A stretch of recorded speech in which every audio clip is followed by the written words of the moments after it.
नाम। देखो अशोका का जो धम्मा पॉलिसी की अगर बात किया जाए तो अशोका के धम्मा पॉलिसी में कहने का मतलब होता है सम्राट अशोक जो है धम्मा नीति, कोई भी जो नीति लगाया जाता है वो चाहे कोई भी शासक के द्वारा हो, चाहे अकबर के द्वारा चलाया गया सुलह कुला हो, चाहे दीन इलाही हो, चाहे अशोक के द्वारा चलाया गया धम्मा नीति हो, वो ये धर्म नहीं। समझ में आया? ये क्या होता है कि किसी जो अकबर जो थे और जो अशोक थे, अशोक और अकबर दोनों को माना जाता है the great king, the great ruler, right. एक को कहा जाता है इन अ मिडिवल टाइम, एक को कहा जाता है इन अ एंशिएंट टाइम। आप किसी को कंपेयर नहीं कर सकते क्योंकि दोनों का जो परिस्थिति है वो दोनों का परिस्थिति अलग अलग है, दोनों अलग अलग टाइम में क्या किए, रूल किए हैं। उस बेसिस पे आप कंपेयर नहीं कर सकते हो कि भाई एक जो प्राचीन काल का इंसान और एक आधुनिक काल का इंसान दोनों एक नहीं है क्योंकि दोनों की परिस्थितियां अलग अलग है। उसी तरीके से जो है अगर अशोक का धम्मा पॉलिसी के बारे में जानो तो शुरू से ही जो अशोक मतलब जिस फैमिली में उसका मतलब पालन पोषण किया गया था वो एक काफी ज्यादा सहिष्णु फैमिली था जो धर्म को किसी भी तरीके को धर्म को अपना प्राथमिकता नहीं देता था, क्योंकि अशोक को शुरू में ही समझ में आ गया था कि ये जो जितने बड़े जो टेरिटरी है यहाँ सबसे ज्यादा हिंदू धर्म है, राइट। साथ ही साथ क्या है कि अशोक ये भी देखता था कि केवल हिंदू धर्म ही नहीं है, बौद्ध धर्म भी है, जैन धर्म में भी है, तो बहुत सारे अलग अलग धर्म है, लेकिन वो एक ऐसा कॉमन चीज कोशिश करने की मतलब वो कोशिश करता है कि एक ऐसा नीति बनाया जाए जो नीति क्या करे, समाज को न्याय दे, समाज में समानता लाए, समाज में शांति लाए, समाज में सभी लोगों का कल्याण करे, तो एक लोगों के अंदर समझदारी डेवलप करने की कोशिश करता था अशोक। तो अशोक देखा जब वो अशोक का दो जो वॉर है पूरे इतिहास में फेमस है। अशोक जो है अपना वॉर से जितना ज्यादा फेमस नहीं है, वो अपने नीति से काफी ज्यादा फेमस है। वॉर के बाद जो युद्ध के बाद जिस तरीके से अशोक अपने आप को 360 डिग्री चेंज कर लिया और लोगों के कल्याण के लिए अपना पूरा जीवन लगा दिया, ये दिखाता है कि महान वो नहीं होता है जो करोड़ों हजारों लोगों को मार दे, महान वो होता है जो हजारों लोगों को सेव करे। मारने के बाद ही भले अशोक को ये समझ में आया कि जो हम केवल कलिंग को जीतने के लिए, उड़ीसा को जीतने के लिए एक छोटा सा ज्यादा से ज्यादा क्या होगा, मेरा राज्य बढ़ जाएगा थोड़ा, राइट। ज्यादा से ज्यादा क्या होगा, मेरे राज्य में थोड़ा घोड़ा और जो भी हाथी है उसकी संख्या बढ़ जाएगी, हाँ। लेकिन इतने करोड़ों हजार लाखों लोग को उसके लिए बलि देना पड़े, ये कभी भी क्या है, न्याय संगत नहीं है। तो अशोका को क्या हुआ, दो युद्ध से बहुत बड़ा सीख मिला।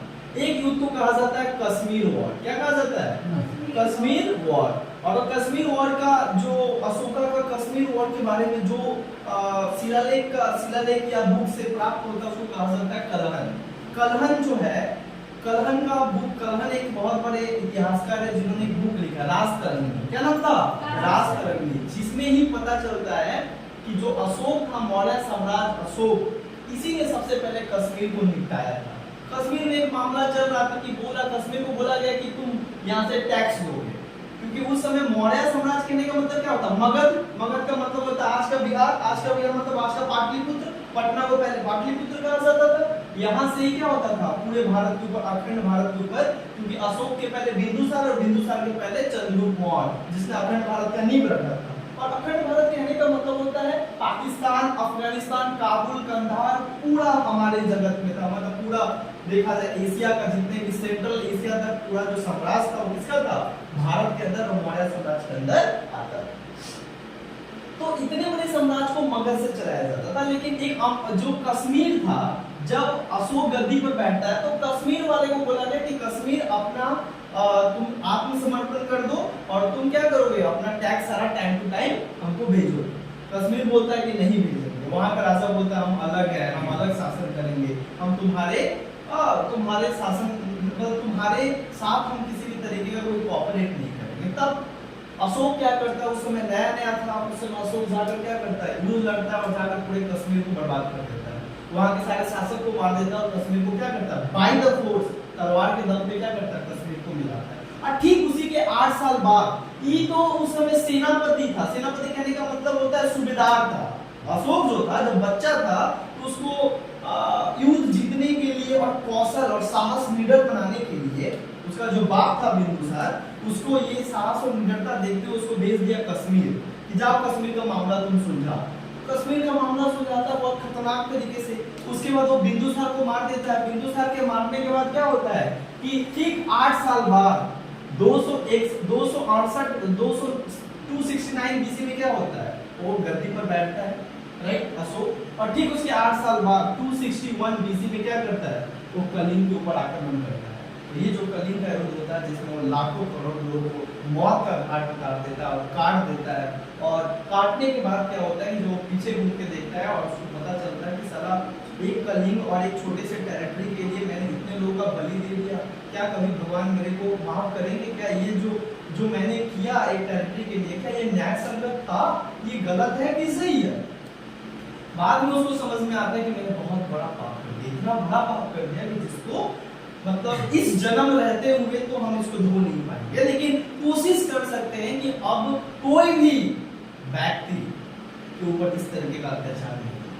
तब वहां तलवार फेंक देता है और वहीं क्या करता है, वो बोलता है कि आज के बाद से ये सम्राट अशोक कसम खाता है, मौर्य सम्राट अशोक की आज के बाद अशोक कभी भी तलवार नहीं उठाएगा और लोगों के अपना पूरा बचा बाकी जो जीवन है अपना पूरा किसके समर्पित कर देगा, नौवे लोगों के लिए समर्पित कर देगा। और तभी उसने धर्म महामंत्रस बनाया, स्त्री के लिए एक बहुत बड़ा मंत्रालय बनाया और हर समय क्या करता था, लोगों का दुख दर्द सुनता था, अपना सारा चीज छोड़ छाड़ के लोगों के जन कल्याण और लोगों के समस्याओं को अपना समस्या मानकर वो सॉल्व करना स्टार्ट कर दिया। और बाद में जाकर क्या होता है, समाज में और ज्यादा कल्याणकारी काम करने के लिए, समाज में और ज्यादा शांति स्थापना करने के लिए उसने एक पॉलिसी अपनाया जिस पॉलिसी को कहा जाता है धम्मा नीति।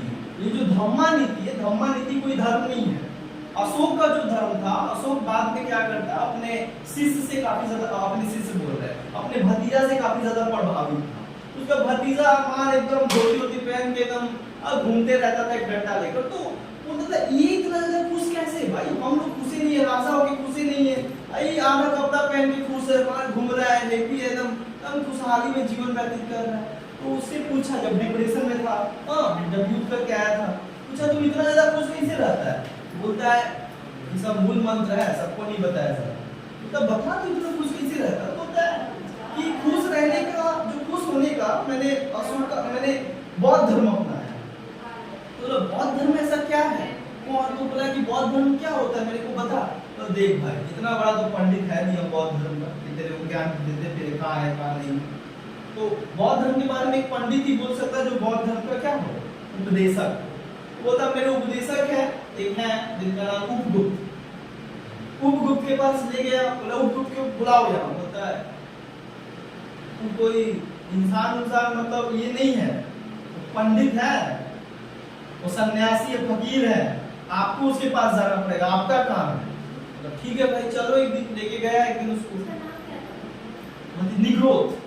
निग्रोध नाम था, उसको ले गया तो वहाँ काफी ज्यादा सोच के सारा प्रभावित हुआ और उसके अष्टांगिक मार्ग से काफी ज्यादा प्रभावित हो गया अशोक। जो बौद्ध धर्म का अष्टांगिक मार्ग पढ़ाया था ना तुम लोग को, 8 जो पाप बोला गया था, 4 सच्चाई के बारे में बोला गया था, अहिंसा के बारे में बोला गया था, अहिंसा परमो धर्म। सो इससे काफी ज्यादा प्रभावित होते और तब अशोक समझ आता, तब अशोक बौद्ध धर्म अपना लेते। बट खुद बौद्ध धर्म अपना के कभी भी अशोक अपने आने वाले जितने भी प्रजा है कभी उसको इंकरेज नहीं किया, जबरदस्ती नहीं किया कि तुम क्या कर लो, बौद्ध धर्म अपना लो। वो बौद्ध धर्म का बहुत बड़ा समर्थक था और बहुत बड़ा प्रचारक भी था। उससे बड़ा प्रचारक पूरे भारत में कोई नहीं। जितना ज्यादा उसके टेन्यूअर में वो जितना ज्यादा बौद्ध धर्म का मतलब क्या बोलेंगे प्रचार प्रसार किया, दुनिया में ऐसा कोई व्यक्ति नहीं था उसके बाद जो इतना ज्यादा प्रचार प्रसार किया। वो श्रीलंका भेज दिया अपना महेंद्र और संमित्रा बेटा बेटी को, जाओ श्रीलंका में जो वहाँ के राजा उसको बोलो बौद्ध धर्म का ये सारा चीज करो। तो इस तरीके से देखा जाता है कि उसके अंदर काफी सहिष्णु व्यक्ति था। सहिष्णु का मतलब था टॉलरेंट व्यक्ति था, सभी धर्मों को इज्जत करता था, सम्मान करता था और सभी अब तो युद्ध के बाद सभी को क्या करने लगा, जन कल्याण के काम में लग गया। अपना सब चीज ज्यादा से ज्यादा कोशिश करता था कि किस तरीके से लोगों को दे ताकि लोग अपना विकास कर सके और शांति और न्याय उनको मिले। इसके लिए उसने क्या किया, धम्म नीति चलाया। धम्म नीति जो है कोई धर्म नहीं है, धम्म नीति सभी धर्मों से, जैसे हिंदू धर्म हो गया, जैसे जैन धर्म हो गया, जैसे बौद्ध धर्म हो गया, और भी जितने भी जो उस समय के मतलब क्या बोले दरबारी कवि थे, उनके जो भी बुद्धिमान व्यक्ति थे, उनके अच्छे हर एक धर्म के अच्छे बातों को निकाल कर एक नीति बनाया गया, नीति का मतलब होता है पॉलिसी बनाया गया, एक सिद्धांत बनाया गया, ताकि सारे लोग इस सिद्धांत को फॉलो करें। ये सिद्धांत इसीलिए फॉलो करें ताकि अपने लाइफ को, अपने जीवन को और बेहतर बनाने के लिए, शांति बनाने के लिए, सुखमय बनाने के लिए, कल्याणकारी बनाने के लिए ये सिद्धांत जो है काफी ज्यादा क्या है, मतलब प्रभावशाली है, जो तुम्हारे जीवन को और अच्छा बना सकता। तो अशोक बोला कि भाई ये धम्म नीति है, इसको अपनाने से क्या होता है कि तुम्हारे घर में, तुम्हारे समाज में सुख, शांति और समृद्धि आता है। तो तुमको ये धम्म नीति अपनाना चाहिए। अब धम्म नीति अपना लेने इसका देखो नहीं कि हम धम्म, अब धम्म कोई धर्म नहीं, समझ में आ रहा है। और अशोक जो था हमेशा सत्य की खोज में चलता था कि कहाँ ज्यादा से ज्यादा वो अपने प्रजा को सुख दे सके, कौन सा ऐसा काम करे जिससे वो काफी ज्यादा कल्याणकारी महसूस और या फील करे। तो इस तरीके से धम्म नीति उसने क्या किया, ये सारा चीज चलाया। साथ ही साथ देखा जाता है कि जब उसने धम्म नीति चलाया तो ऐसा बात नहीं है कि सभी लोग के ऊपर जबरदस्ती थोप दिया कि धम्म नीति मानना ही होगा, ऐसा नहीं बात है। उसने बहुत अच्छा चीज उसमें बताया, शराब पीना पाप है, ये करना पाप है, ऐसे बोलना चाहिए, मारपीट नहीं करना चाहिए, युद्ध नहीं करना चाहिए, राइट। राज्य के जो आदेश है उसमें आस्था रखना चाहिए, ईश्वर, कोई भी ईश्वर को आप मान सकते हो, कोई भी धर्म को आप मान सकते हो, हर चीज के लिए स्वतंत्र हो। तो अच्छा बात इसमें धम्मा नीति में बताया गया। जो धम्मा नीति किसके द्वारा चलाया गया था, सम्राट अशोक। तो क्या धम्मा नीति कोई धर्म था? नहीं, बल्कि वो एक सिद्धांत था, एक उदार चरित्र का सिद्धांत था, जो लोगों को बोला गया कि आप अपनाओ, आपका भी जीवन उदार और आपका भी जीवन काफी सुखमय। ये सम्राट अशोक का क्लियर है। साथ ही साथ क्या होता है कि सम्राट अशोक के बाद जिस राजा ने एक नया नीति चलाया, उस राजा का नाम है, हम लोग कहते हैं, नीति क्या चलाया उसने, तो जो धर्म और जो राज, धर्म और स्टेट, रिलीजियन और स्टेट को जो उस समय मतलब कहा जाता था कि ये तो प्राचीन काल का बात हुआ, और अब जो हम इतिहास पढ़ा रहे हैं उसको कहा जाता है मध्यकाल। क्या कहा जाता है? मध्यम काल। मध्यम काल में क्या हुआ था कि 12वीं सेंचुरी, 13वीं शताब्दी के शुरुआत में एक डायनेस्टी था, जिस डायनेस्टी का नाम था जो दिल्ली सल्तनत था। याद रखना, हम तुम लोगों को पढ़ाए भी है कि ये तो अशोका का है, लेकिन बेसिकली मध्यम काल में, हाँ जरूर आएगा ये, मध्यम काल के अलाउद्दीन खिलजी, सब पढ़े हो नाम, जानते हो अलाउद्दीन खिलजी को? सबको सब अलाउद्दीन खिलजी को बोलता है बहुत क्रूर राजा था, बहुत क्रूर, इसके अंदर क्रूरिटी बहुत था। इसका मतलब होता है इतना ज्यादा तानाशाही था कि अपने आगे किसी का नहीं सुनता था, और यहाँ तक कि वो पूरा खूंटा गाड़ देता था, बोलता था कि ये सही है तो सही है। अब खलीफा कौन, उलेमा कौन, धर्मगुरु कौन, पंडित कौन, वो लाख बोल ले, उससे उसको मतलब नहीं। तो एक ऐसा राजा था, मतलब अलाउद्दीन खिलजी अगर देखा जाए, जिसने क्या किया कि जो धर्म और समाज और राज्य जो एक साथ था उसको सेपरेट बोला कि धर्म एक अलग मामला और देश चलाना एक अलग मामला। धर्म कहने का मतलब होता है, धर्म में संस्कृति आता है, अपने धर्म के प्रति सद्भावना आता है, लेकिन राज्य चलाना धर्म चलाने के जैसा नहीं, दोनों ही काम अलग अलग है। इसीलिए जब वो राजा बनता है, उसके पहले जितने भी राजा बने वो सब धार्मिक तरीके से क्या थे, धार्मिक तरीके के चुंगल में फंसे हुए थे, धर्म के चुंगल में फंसे हुए, धर्म के चादर ओढ़े हुए थे। इसका मतलब होता है धर्म जैसे बोलता था वो ऐसा करता। समझ में आया? पहला इंसान था पूरे दिल्ली सल्तनत में। दिल्ली सल्तनत कब इस्टेब्लिश हुआ? 1206। ऐसे ही क्वेश्चन आएगा तुम लोग को, दिल्ली सल्तनत कब इस्टेब्लिश हुआ? 1206। किसके द्वारा इस्टेब्लिश हुआ? कुतुबुद्दीन ऐबक। सो 1206 ईस्वी में जब कुतुबुद्दीन ऐबक बना तो उसी में एक राजा था जिसका नाम था बलबन। पढ़ाए थे गियासुद्दीन बलबन। उस समय गियासुद्दीन बलबन जो था इल्तुतमिश के, जब इल्तुतमिश राजा था दिल्ली का, तो उस समय वो क्या करता था? पानी ढोता था। उस समय वो पानी ढोता था, लेकिन उसके बाद बलबन राजा बन गया। सोचो पानी ढोने वाला एक राजा बन गया, कितना बड़ा अचीवमेंट। और एक बात तुमको पता है, बलबन कोई राजा के खानदान का नहीं था। उस समय क्या था? धर्म के बेसिस, वंश के बेसिस पे राजा बनते थे। तुम्हारा बाप राजा है तो बेटा भी राजा बनेगा, उसके बाद उसका बेटा राजा बनेगा। बट बर्बर एक ऐसा इंसान था जिसने इस चीज को तोड़ दिया, मतलब कोई हायरार्की सिस्टम नहीं चलेगा। बर्बर ने क्या किया कि शासन चलाया और इसने क्या किया, तलवार के दम पे चलाया और सारे इससे चले क्रॉप्स ऑफ पट्टी को क्या किया था, जाड़ दिया, सबको एबोलाइज कर दिया, बोला कि क्रॉप्स ऑफ पट्टी यही मेन जड़ है, यही लोग षड्यंत्र रचता है और यही लोग काम करने नहीं देता, काम करने में अड़चन डालता है, ये जो ना रहेगा बस ना बजेगा पास हो, इसी को क्या करो, उखाड़ कर फेंक दो। तो जो क्रॉप्स ऑफ पट्टी जिसको चहलगनी कहा जाता था, क्या कहा जाता है उर्दू में, चहलगनी। क्रॉप्स ऑफ पट्टी जो है, जो 40 लोगों का एक टीम होता था जो ये डिसाइड करता था कि राजा का काम, राजा क्या करेगा, क्या डिसीजन लेगा, मतलब राजा जो किंग है, किंग के ऊपर होता था कौन, उलेमा या जिसको हम लोग क्या बोलते थे, खलीफा, खलीफा, क्रॉप्स ऑफ पट्टी। तो राजा ये होता था, लेकिन राज्य चलाने का डिसीजन किसको दिए, कौन देता था, क्रॉप्स ऑफ पट्टी। और क्रॉप्स ऑफ पट्टी कौन था, एक धार्मिक ग्रुप था, क्या था, रिलीजियस ग्रुप था, धार्मिक एक संगठन था जिसमें मुस्लिम धर्म के, इस्लाम धर्म के 40 मौलवी आते थे और 40 मौलवी को मिलाकर एक चहलगनी बनाया गया। जो चहलगनी डिसाइड करेगा राजा काम क्या करेगा, राजा कौन सा डिसीजन लेगा, राज्य कैसे चलाया जाएगा, ये डिसाइड कौन करता था, क्रॉप्स ऑफ पट्टी, राजा नहीं। तो हमें राजा है, हम डिसाइड नहीं करते कि क्या करना है, मेरे से कोई डिसाइड करवा रहा है इसे करना है, इसका मतलब होता है मेरा राजा का कोई वैल्यू ही नहीं, हम तो उसके अंदर में हो, जैसे मेरे को बोल रहा है वैसे तो कर रहे हैं, मतलब the king like a puppet in the hands of the crops of patti, right?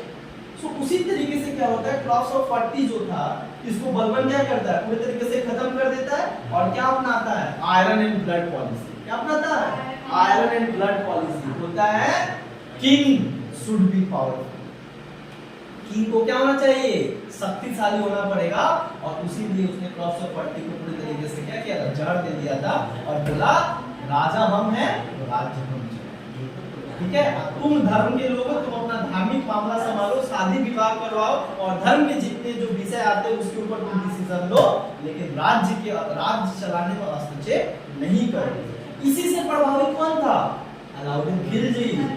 तो अलाउद्दीन खिलजी अचानक पैदा नहीं हुआ था, लेकिन अलाउद्दीन खिलजी भी कहीं ना कहीं से क्या हुआ, प्रभावित हुआ। किससे प्रभावित हुआ, बलबन। अब जो है अलाउद्दीन खिलजी जो है, अलाउद्दीन देखो अचीवमेंट ऑफ अलाउद्दीन खिलजी, ये क्वेश्चन आएगा, discuss the achievement of Alauddin Khilji. और अलाउद्दीन खिलजी का एक थ्योरी भी था जिसको कहा जाता था theory of state. Alauddin Khilji के एक सिद्धांत है जिसको कहा जाता है थ्योरी ऑफ स्टेट, राज्य का सिद्धांत।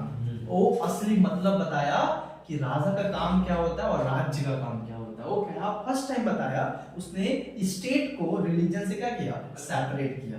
पहले धर्म ही राज्य को चलाता था, मतलब state is depends on religious institutions, but the first time in our Indian history, the Alauddin Khilji was the first ruler in the medieval history who separated the religious institution from the state, जिसने सबसे पहले राज्य को क्या किया, धर्म से अलग किया। जो इसका कहना था कि धर्म और राज्य दोनों अलग अलग विषय। और अलाउद्दीन खिलजी जब गद्दी पर बैठता है, किसको मार के, अपने चाचा को मार के बैठता है, जिसका नाम था जलाउद्दीन खिलजी। और Jalauddin Khilji was the founder of Khilji dynasty. So the Khilji dynasty कब बना, खिलजी डायनेस्टी 1290 में बनाया गया। किसके द्वारा बनाया गया, जलाउद्दीन खिलजी। तो जलाउद्दीन खिलजी कुछ दिन तक शासन किए, तब तक ये अलाउद्दीन खिलजी 13 साल का था, बच्चा था। हाँ 13 साल का था, लेकिन बड़ा खूंखार था, बड़ा शुरू से ही महत्वाकांक्षी था। महत्वाकांक्षी का मतलब था स्वार्थी, हमेशा अपने बस केवल अपने लिए, अपने जो उसको चाहिए उसके लिए वो लड़ पड़ता था। और वो इतना ज्यादा ताकतवर हो गया कि लास्ट में उसको क्या किया गया, ये जो उसके चाचा थे जलाउद्दीन खिलजी, ये भेज दिए लाहौर कि जाओ थोड़ा और तो तुम्हारे अंदर एडमिनिस्ट्रेशन आना चाहिए और तुम थोड़ा प्रशासनिक तरीके से शिक्षित हो जाओ, युद्ध में जाओ, युद्ध में लड़ोगे तो तुम्हारा ज्ञान बढ़ेगा और ज्यादा विकसित होगा। सही में लाहौर जाता है, लाहौर का मामला सल्टा देता है। इतना ज्यादा सब खुश होता है इसके काम से छोटा सा अलाउद्दीन खिलजी, जो बच्चा में क्या करता है, लाहौर के सारे को जीत जाता है। और लाहौर से जो उस समय मंगोलियन अंपायर का आक्रमण होता था, मंगोलियन अंपायर को अकेले रोक दिया। और मंगोलियन अंपायर उस समय चंगेज खान बहुत बड़ा शासक हुआ करता था। साला जहां से निकलता था कफन बांध के निकलता था, और उसके जो सैनिक थे वो बहुत खतरनाक सैनिक थे, उड़ के मारते थे। बहुत खतरनाक सैनिक थे, उड़ उड़ के मारते थे, और वो जहां जहां से आया वहां वहां पूरा टेरिटरी क्या हुआ, उसके चुंगल में फंस गया। तो उसी टाइम लाहौर में क्या था, अलाउद्दीन खिलजी सरदार के पद, सूबेदार के पद पे था। लास्ट में क्या हुआ कि जब इसका प्रमोशन हुआ, तो जब ये दिल्ली आता है तो अपने अब देखता है कि भाई कब तक ही रहेंगे बुढ़ऊ, अब हमको भी बनना पड़ेगा ना। हाँ, तो बोलते भाई बनना पड़ेगा ना। तो जलाउद्दीन खिलजी क्या होता है कि अलाउद्दीन खिलजी को मार देता षड्यंत्र करके, और उसके बाद गद्दी पर बैठता अलाउद्दीन खिलजी। और अलाउद्दीन खिलजी गद्दी पर बैठने के बाद ये पूरे भारत को नचा देता अपने उंगली पे। इतना खतरनाक रूलर था। ऊपर जीता 7, मतलब यही ना भारत है, नॉर्थ साउथ वेस्ट ईस्ट। यहां से शासन दिल्ली यहाँ है, यहां से शासन स्टार्ट करता है, ये पूरा पार्ट तो जीत जाता है, और आकर इधरो 11 गो 7 पूरे वो डेक्कन को जीत जाता है। पूरे डेक्कन को जीत जाता है। डेक्कन कहने का मतलब था दक्षिण भारत पूरी तरीके से जीत जाता है। Alauddin was a brilliant administrator, इसमें नो डाउट। अलाउद्दीन समझदार इंसान था। वो मानता था कि I was not educated person. वो मानता था I don't know what is right and what is wrong, what is legal and what is illegal, what is justifiable and what is unjustifiable, but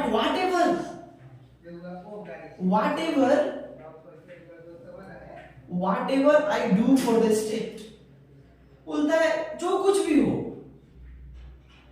I do for the state, I do for the welfare of the state, बोलता जो कुछ भी हो राज्य के भलाई के लिए, राज्य के कल्याण के लिए मैं सब कुछ करूंगा। और उस समय क्या होता है, जब एक गद्दी पर बैठता है तो उसको बनने नहीं दिया जाता है।